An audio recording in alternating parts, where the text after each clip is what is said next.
Ողջույն սիրելի երկրորդ դասարանցիներ, շարունակում ենք դասապատրաստման աշխատանքները։ Այսօր մենք կանցնենք «Ում ծառն է» բանաստեղծությունը, որը գրել է Նանսեն Միքայելյանը։ Այս դասին դու կհարստացնես գործողություն ցույց տվող բառերի մասին քո գիտելիքները։ Կիմանաս, թե ինչպես է տնկին ծառ դառնում։ Կգնահատես բանաստեղծության հերոսների արարքները։ Կկարևորես սկսած գործի նկատմամբ պատասխանատու և հետևողական լինելը։ Կտեսնես, թե ինչպես ծառը ճանաչեց Աշոտին։ Նայում ենք նկարին և կատարում ենք գուշակություն։ Ինչ ենք տեսնում նկարում։ Գուշակում ենք, որը պիտի լինի մեր դասի թեման։ Նկարում պատկերված են երեխաներ, որոնք ծառ են տնկում։ Այն ծառը մատղաշիվը, որը դնում են հողի մեջ, խնամում են, հոգ են տանում, ջրում են, աճեցնում են, դառնում է ծառ, իսկ այդ փոքրիկ շիվը կոչվում է տնկի։ Տնկին ծառ է դառնում, երբ խնամք ենք տալիս։ Մյուս նկարում պատկերված են երեխաներ, որոնք հավանաբար իրենց տնկած ծառի մոտ հավաքվել են և ծառը արդեն աճել, մեծացել է, զորացել է։ Տեսնենք, ճիշտ ենք գուշակել արդյոք։ Տնկին բերեց Աշխենը, փոսը փորեց Արմենը, ծառը տնկեց Կարենը, ջուրն էլ լցրեց Սուրենը։ Տնկեցին ու հեռացան, գնացին ու մոռացան, իսկ Աշոտը խնամեց, ցրտից, շոգից պաշտպանեց։ Նրա ձեռքով հոգատար փոքրիկ տնկին դարձավ ծառ։ Մի օր եկան ծառի մոտ մանուկները մեջծանոթ, տեսան բացված թևերը, առողջ բունն ու տերևը։ Իմ տնկին է զորացել, հպարտացավ Աշխենը։ Ես եմ խորունգ փոս փորել, աքլորացավ Արմենը։ Իմ ձեռքով է ամրացել, ջղայնացավ Սուրենը։ Աշոտն ասաց. ձեր տնկին ինձ է միայն ճանաչում, նրա ամեն տերևին իմ քրտինքն է կանաչում։ Նախ և առաջ երեխաներին բացատրում ենք տնկի բառը, որը տնկելու համար նախապատրաստված փոքրիկ ծառն է։ Զորանալ նշանակում է ուժեղանալ, աճել, մեծանալ, ինչպես նաև հոգատար և շոգ բառերի ուղղագրությունը բացատրելուց հետո անցնում ենք դասի վերլուծությանը։ Տնկին բերեց Աշխենը, նկարում գտնում ենք Աշխետին, ով բերել է տնկիները։ Փոսը փորեց Արմենը, Արմենը փոս է փորում։ Ծառը տնկեց Կարենը, ջուրն էլ լցրեց Սուրենը։ Սուրենը տեսեք ջուր բերող տղան է։ Հաշվում ենք, տեսնում ենք 4 երեխաներ են մասնակցում ծառատունկին։ Տնկեցին ու հեռացան, գնացին ու մոռացան։ Ուրեմն 4 երեխաները ծառը տնկեցին, իրենց գործից բավարարված թողեցին, հեռացան։ Հեռացան ու մոռացան։ Իսկ Աշոտը խնամեց, ցրտից, շոգից պաշտպանեց։ Ուրեմն ծառը պետք է ոչ միայն տնկել երեխաներ, այլ նաև պետք է խնամել, ջրել, չորացած ճյուղերը էտել, ինչու չէ նաև հողի վրա հավաքված ավելորդ մոլախոտերը, աճած մոլախոտերը պոկել, չորացած տերևները հավաքել, թափել, պետք է անպայման խնամել, որպեսզի տնկին դառնա ծառ, աճի ու զորանա, ուժեղանա։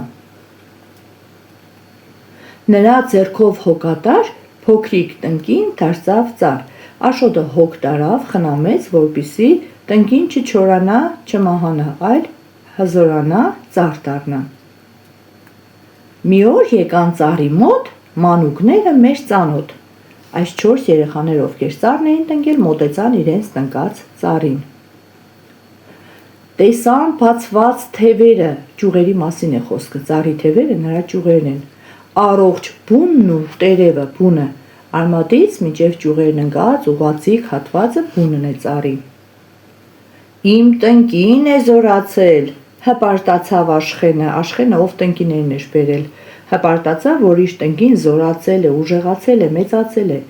Ես եմ խորունգ փոս բացել, աքլորացավ Արմենը, այսինքն ասում է, եթե իմ փոսը խորունգ չլիներ, ծառը չէր աճի։ Իմ ձեռքով է ամրացել, ջղայնացավ Սուրենը, Սուրենը, որը ջրել էր, ջղայնացավ, որ ինքն է հոգ տարել ծառի մասին։ Աշոտն ասաց. Ձեր տնկին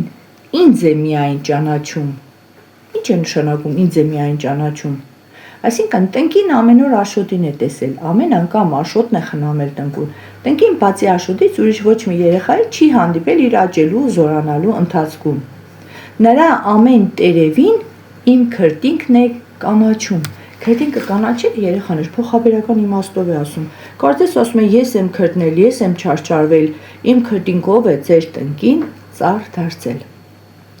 Հետաքրքիր եւ սիրուն դասեր երեխաներ սովորեցնում են, որ պետք է պատասխանատու լինենք նրանց համար, ում ընտելացրել ենք։ Ընտելացնել կարելի է ինչպես կենդանիներին, թռչուններին, այնպես էլ բույսերին, որոնց տնկում ենք եւ խնամում ենք երեխաներ։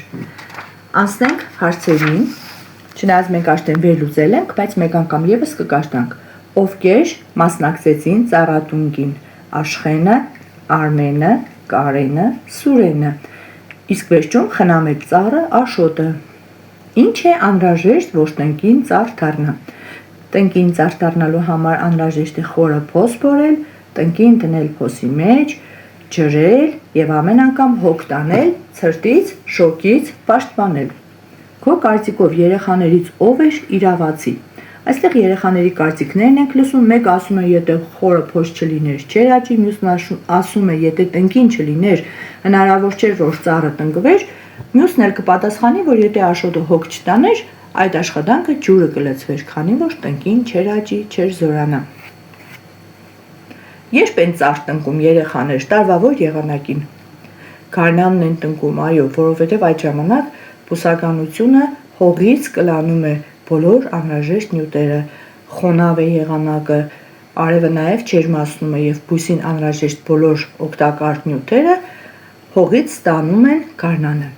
Դու երբևէ մասնակցել ես ծառատունկի։ Այստեղ կարելի է երեխաների հետ պայմանավորվել գարնանը ծառատունկ կազմակերպել դպրոցի կամ տան բակում մեծերի օգնությամբ տնկիներ բերել եւ ծառեր տնկել։ Այն առաջադրանքները, որոնք աշխատանքային տետրում կան, մենք այժմ չենք անդրադառնա դրանց, չենք կատարի, կգրենք միայն, կբացատրենք այն առաջադրանքները, որոնք աշխատանքային տետրում չկան։ 9-րդ առաջադրանքը՝ կաշտանք հանելուկը եւ գուշակենք պատասխանը։ Ես նշան եմ կլորիկ, տարի գլխին կլորիկ, հարց եմ տալիս միշտ ընտիր, պատասխաններ դու կտիր։ Հարց տվող նշանը ո՞րն է երեխաներ, հարցական նշանն է, տեսեք կլորիկ, տարի գլխին, կլոր գնդիկ, խոսքը հարցական նշանի մասին է։ Էջ 110-ին խնդուկ է գրված, որը երեխաները պիտի բեմականացնեն, ես արագ կկաշտամ, այստեղ շատ կարևոր հանգամանք կա, ուզում եմ դրա վրա ուշադրություն դարձնենք։ Մեկը նայում է, թե ինչպես երկու մաշտ աշխատում են այգում։ Մեկը փոսերը փորելով գնում է, մյուսը հողը նորից լցնում է այդ փոսերը։ Զարմացած մոտենում է եւ հարցնում. «Իս ինչ եք անում»։ Ծառ ենք տնկում։ Էսպես էլ ծառ տնկել կլինի, տեսեք հարցական նշանը ինչպես պիտի կաշտանք։ Դե իմ գործը փորելն է, ընկերոջս գործը փոսը լցնելը։ Բա տնկին ուր է։ Առանց տնկի իհարկե ծառ չի տնկվի, չէ երեխաներ։ Տնկի բերողն այսօր գործի չի եկել։ Այսինքն երկու մարդ կատարում են անիմաստ աշխատանք։ Եթե տնկին չկա, անիմաստ է հողը փորել, հետո լցնել։ Պետք է այնպես անել, որ կատարած գործը արդյունք ունենա։ Անիմաստ չարչարանքները ոչ մեկին պետք չեն։ Հետո փոքրիկ հետազոտական աշխատանք կարող եք կատարել երեխաներ։ Ցորենի հատիկները լցնեք ամանի մեջ դրված թրջված բամբակի վրա,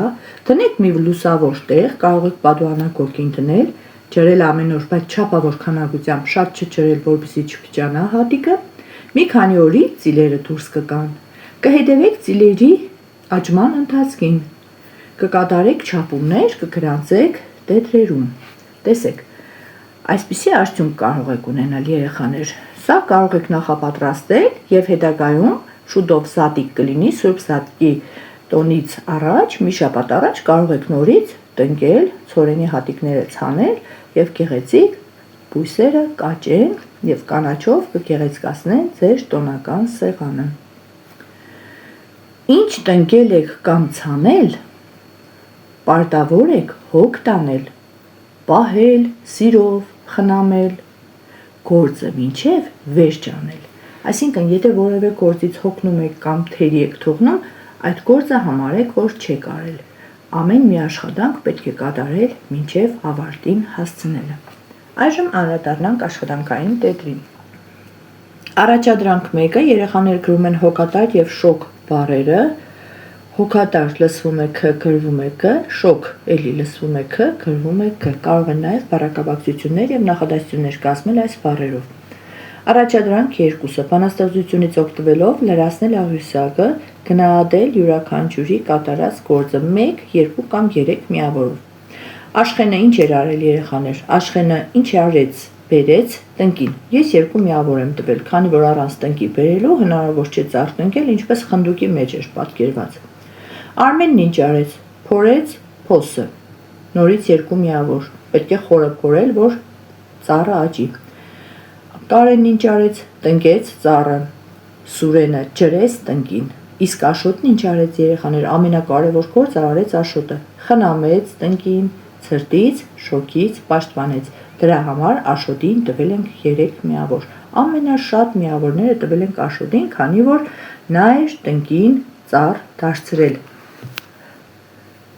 Առաջադրանք 3-ը վերականգնել առածը։ Առածը քանդվել է, պետք է դասավորենք եւ ստանանք ամբողջական առածը։ Գտնում ենք մեծատառը, վերջակետը, դասավորում ենք բառերը եւ ստանում ամեն բանի վերջն է գովելի։ Առաջադրանք 4-ը հոգատար բառի տառերով պետք է կազմենք նոր բառեր։ Խաղը կոչվում է բառ քամոցի։ Ես հետեւյալ բառերն եմ կազմել, եթե կարող եք ավելի շատ կազմեք դուք։ Տար, գոհ, ագա, գա,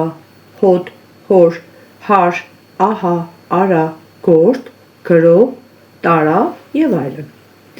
Առաջադրանք 5-ը պետք է արտագրեք հանելուկը եւ գուշակեք պատասխանը։ Շոկին հակած, ցրտին մերկ, մի ոտք ունի 1000 ձեռք։ Իհարկե դուք գուշակեցիք, որ խոսքը ծառի մասին է։ Հանելուկը գրում եք շատ գեղեցիկ, որպեսզի ձեր ծերագիրը օր-օրի ավելի գեղեցկացնեք։ Առաջադրանք 6-ը բառերը դասավորիր այնպես, որ ստանաս նախադասություններ։ Սրանք էլ քանդված նախադասություններն են, պետք է օգտվելով մեծատառից վերջակետից գտնենք առաջին բառը, վերջին բառը, դասավորենք եւ ստանանք նախադասությունը։ Մանուկները հավաքվեցին ծառի մոտ։ Աշոտի ջանքերի շնորհիվ տնկին ծառ դարձավ։ Դարձավը վերջին բառն էր։ Աշոտը առաջինը չնայած անուն է եւ բացի դրանից ուրիշ մեծատառով սկսվող բառ չկա, որն առաջին բառը Աշոտն է։ Ասենք հաջորդ էջի առաջադրանքներին։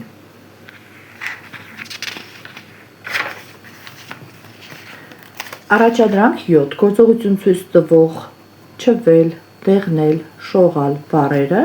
տեղադրել նախադասություններում եւ ստանալ ամբողջական նախադասություններ։ Արևը ինչ է անում երկնքում։ Արևը շողում է երկնքում։ Ծառերի տերևները ինչ են լինում աշնանը։ Ծառերի տերևները դեղնում են աշնանը։ Թռչուններն ինչ են անում տաք երկրներ։ Թռչունները չվում են տաք երկրներ։ Առաջադրանք 8-ն էլ պետք է արտագրել բանաստեղծության վերջին 4 տողը, հաշվել թե քանի բառ եք գրել։ Բանաստեղծության վերջին 4 տողում կար 15 բառ եւ 15-ը գրում ենք ինչպես թվանշաններով, այնպես էլ բառերով։ 15 գրվում է միասին։ Եվ ամենավերջում 10-ից քաղաց իմ տուղները։ Ես հասկացա, որ ծառ տնկելը բավական չէ, պետք է հոգ տանել, որ տնկին ծառ դառնա։ Ես սովորեցի գործողություն ցույց տվող բառերով ամբողջացնել նախադասությունները։ Ինձ հետաքրքրեց, որ մենք պատասխանատու ենք նրանց համար, ում ընտելացրել ենք։ Այսօր էլ այսքանը, կհանդիպենք հաջորդ դասին։